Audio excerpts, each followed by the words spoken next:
We have a pet gorilla for sale, and the banana splits should be by any time to buy them. Welcome, ladies and gentlemen. Today we're going to be talking about the state of the Ultimate Spider-Man comics. As of right now, we are up to issue 14 in the series. So much has happened, so much has been building up, and now things are going down. It took me a good moment to get into issues 13 and 14, mostly because of how issue 12 ended. So as you're reading the entire series, you read issues 1 through 12, it seems like a very pleasant family life for Peter Parker, which we rarely get to see. So when issue 12 dropped and the book ended the way it did, I could not bring myself to continue reading issues 13 and 14. But I finally got around to reading them, so we're going to be talking about them right now. Issue 12 of Ultimate Spider-Man gave us a Christmas party, which introduced a larger cast of characters to us for the very first time. We have Aunt Anna who shows up, MJ's mother, and MJ's sister, which almost looks identical to her, except a different hairstyle. Everyone is having a blast, enjoying a good time, and of course, it can't be a Christmas party without family tension, so that goes around. Nevertheless,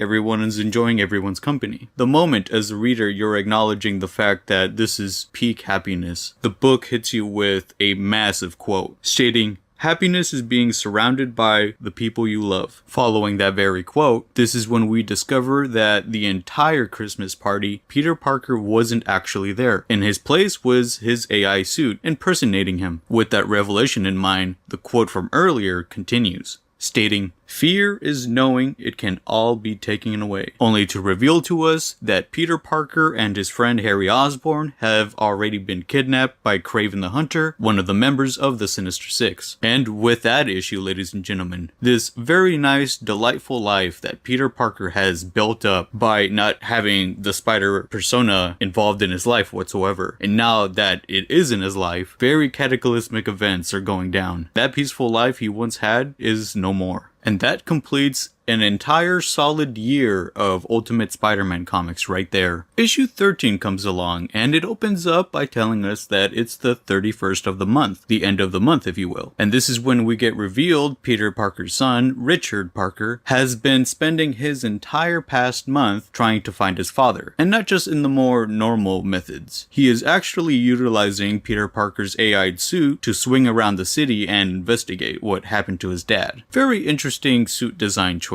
for Richard Parker. He is going around swinging in the very black suit itself. Very traditionally associated with the Bully Maguire character, where as you wear the black suit, you kind of have to traditionally also be an asshole. But Richard Parker is not that. He's a very kind and considerate, smart character. Now, on the other hand, the AI suit that he's wearing, you can't quite tell very well whether it does have any sinister intentions. But so far, it's been helping out Richard Parker look for his father. So now the only Spider-Man going around is just Peter Parker's son, and mind you, he does not have any spider powers whatsoever. He is just wearing the AI suit. Issue number 13 also continues explaining more about what's going down with Peter Parker and Harry Osborn, and it gets revealed that their hidden location is the Savage Lands, which is ruled by the Mole Man, as the Savage Lands are the subterranean area that he rules directly underneath New York. But in this scenario, Kraven the Hunter is utilizing the Savage Lands as a hunting ground, as he plans to set Peter Parker and Harry Osborn loose in an attempt to hunt them down. This entire ordeal seems to be set up by both Kraven the Hunter and the Mole Man. But then Mysterio shows up and he starts snooping around at what they're doing. I imagine Kraven's need for the hunt itself completely outweighs the need to follow the Kingpin's lead. And so Mysterio sort of shows up and he's just snooping around like, "Hey, what are you guys doing? You shouldn't be doing this." The wager for this hunt, if Peter Parker and Harry Osborn manage to take down Kraven, they are completely free to go back to their families. Of course, the stakes are much higher if vice versa goes down, and Kraven takes out these two characters. So now with the stakes at hand, both characters, Harry Osborn and Peter Parker, get released into the Savage Lands. Kraven does give them a good amount of time to try to get themselves situated with the environment before he starts hunting, but the environment is not going to be very kind to these characters, because being in the Savage Lands, now we gotta deal with prehistoric monsters, i.e. Dinosaurs. Now we got some velociraptors trying to attack these characters. And the book does give us a panel where they're obviously trying to imitate that Chris Pratt scene from Jurassic Park where he's holding out his hands trying to calm down the velociraptors. It was done very subtly and I thought it was a pretty neat touch. The cliffhanger for issue number 13 ends with Richard Parker swinging around the city. It's already midnight, but he is still looking for his father. This is when he gets confronted by the unlikeliest of characters, the Black Cat. And we're not talking about the original Black Cat, the old man. This time we're talking about his daughter, which has taken up the mantle of the Black Cat to try to maintain what power that the Kingpin has set under the title of the Black Cat. The original one was about to lose his possession of power that the Kingpin had gave him after being defeated by Spider-Man and the Green Goblin, to the point of just incapacitation. The dude was in a wheelchair and everything. So in order to maintain power, his daughter took up the mantle. So as Richard Parker is swinging around looking for his father, the new Black Cat steps out and confronts him. Very solid issue. I do want to mention that the stakes were heavily raised for sure. The book explains that Kraven had multiple intense interrogation moments with both Peter and Harry. After being injected with influence, they spilled the beans and revealed their secret identity, where they live, their family members. So all that is out in the open for Kraven. He knows everything. Peter Parker's life is over. Which then brings us, ladies and gentlemen, to issue number 14, the most up-to-date one thus far. Issue number 14 opens up with a direct continuation to the previous issue, with Richard Parker getting confronted by the new Black Cat. She mistakes the Spider-Man going around for the Spider-Man that defeated her father earlier on, and so now she's seeking revenge by attacking him. Richard Parker ends up pleading with the Black Cat, stating that he was not involved in it whatsoever. He was being sincere enough to the point where he ended up revealing his identity to her. So she stopped her attack. They start conversing and they begin introducing themselves to each other. Meanwhile, the real action is going down in the Savage Lands as Peter Parker and Harry Osborn are trying to survive. As you can recall, I previously stated that they had encountered velociraptors. Well, this issue has them actually riding them, so they managed to tame them. I thought that was so freaking funny. As I thought that was insanely funny, they instantly switched the mood by having both Peter and Harry cook the velociraptors for food, as that was a necessity. So you can imagine, I was definitely having a good laugh one moment, and directly the next, they show me a panel of them just eating the velociraptors. That is insane. They eat one of the velociraptors, but they leave the second one for transportability.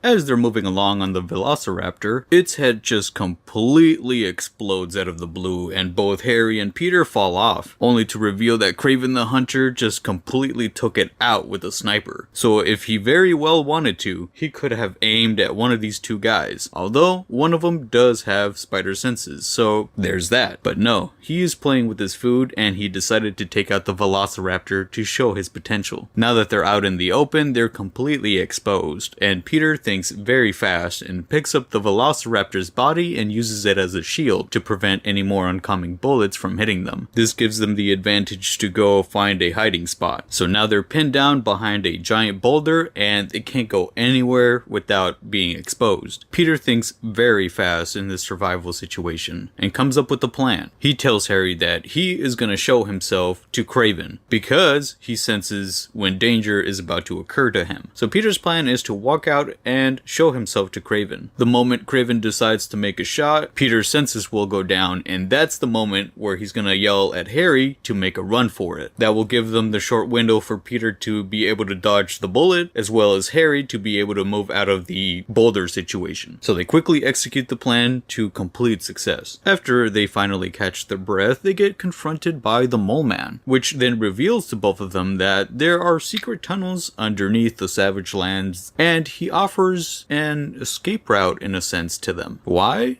I don't know, but they decide to take it. And the moment they leave, Mysterio shows up and surprises the Mole Man. And he's like, I saw that. What are you up to? Mole Man's like, dude, why are you popping up all of a sudden? And Mysterio's just like, I don't give a damn, man. I show up, I come and go as I please. So far, I'm heavily enjoying Mysterio's character. Mole Man is also pretty cool. With Chichetto's artwork in this, it's phenomenal. Finally having a moment to breathe, Peter and Harry start conversing, and this is when it gets revealed that if anything were to happen to anyone that Harry knows, it really wouldn't impact his life whatsoever. Peter realizes that he has more to lose in this scenario, so he decides he's gonna get back to his family one way or another. Harry must not have any higher stakes in this if he loses Gwen, but Peter, he's got a whole family, he's got kids, he's got a wife, he's got more on his shoulders, so he's gonna find a way out. Craven finally manages to find Peter and Harry though, and he surprises them with a Gatling gun. He's just firing away like a mad lad at their direction. Now this is the moment, ladies and gentlemen. It is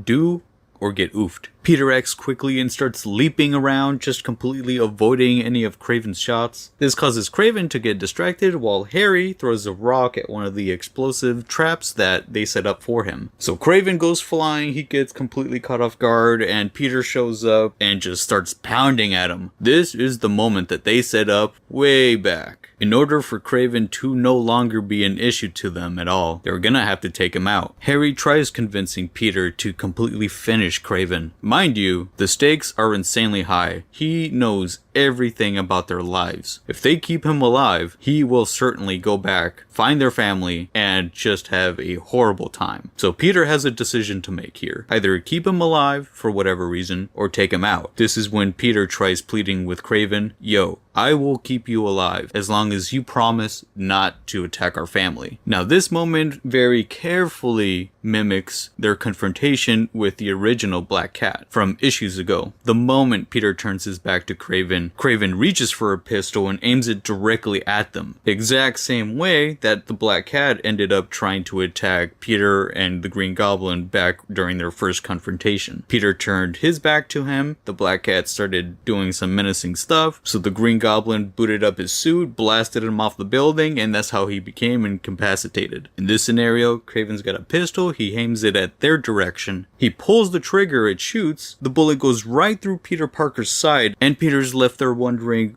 why he didn't get the sense that there was danger, course for him to act upon. Craven explains that he was not aiming at him, he just happened to be in the way. The very next moment we get revealed Harry Osborn took the shot to the very center of his forehead. He is gone. Out. Oofed, if you will. Peter, in a complete fit of rage, goes at Craven and starts pounding at him some more. Mysterio makes a sudden appearance, and he explains to Peter if he continues, he will have to get involved, as it interests him more to watch the fight itself. But if he were to take out Craven, then Mysterio will have to get involved. Peter looks over at Mysterio, and after a moment he tells him, he offed my friend. Mysterio finally convinces Peter to stop by putting things into perspective for him. Mysterio acknowledges that he doesn't know whether his family is safe or not, as he wasn't a part of any of Craven's plans. He suggests to Peter that he should leave and make sure his family is safe. Peter finally escapes the Savage Lands, now that Mysterio has given him a break. Why are these villains helping them out in the smallest scenarios? I'm not too sure, but Mysterio is a-okay with me, ladies and gentlemen. Of course, until he starts doing some evil stuff, but as of right now, he is cool as heck. A few issues prior, MJ and Peter had a conversation where they asked each other what would happen one of these days when Peter gets home and they are no longer safe. The very bad people out there know about them and will hurt them because of what Spider-Man is doing. And ladies and gentlemen, that day has arrived with issue number 14. The comic finally ends by Peter finally arriving home, and he's covered in his own red sauce. And the first thing that comes to mind is, oh man, hopefully the kids aren't in the living room to witness this. Luckily for them, it's just MJ. But of course, it doesn't help any better. It's still a very shocking scenario. Peter confesses to MJ about the traumatizing scenario that he just witnessed, watching his best friend get offed right in front of him. And ladies and gentlemen, the cliffhanger for the issue ends by having Peter finally acknowledge that they have to run. Wow, what an insane last few months for the Ultimate Spider-Man comics, ladies and gentlemen. It instantly flipped upside down. It was like a switch from issue 12 to 13. Things are just going down. and it is not getting any better. Issues 1 through 12 felt like an entire setup for what's about to happen, what's going down right now. Sure, we did get a pretty fantastic climactic fight during issue 6 with Wilson Fisk, the Kingpin, but more or less,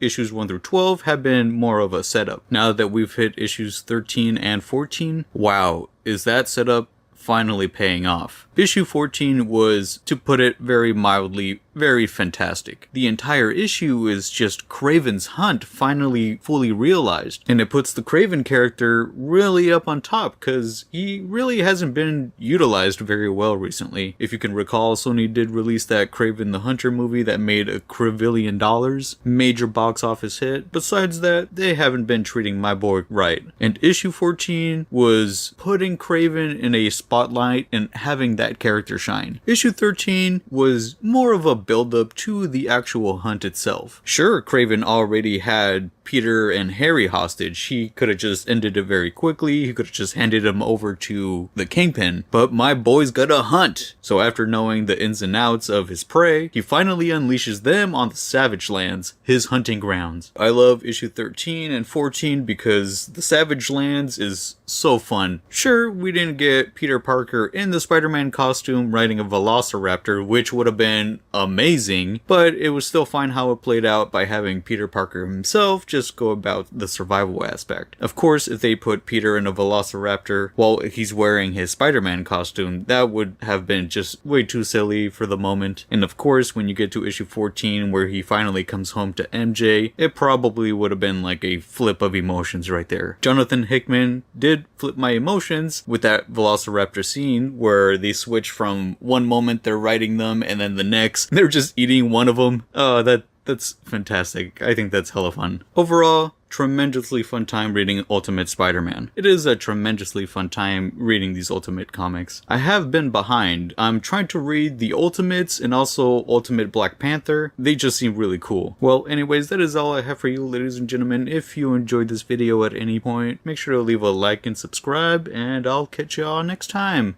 Peace.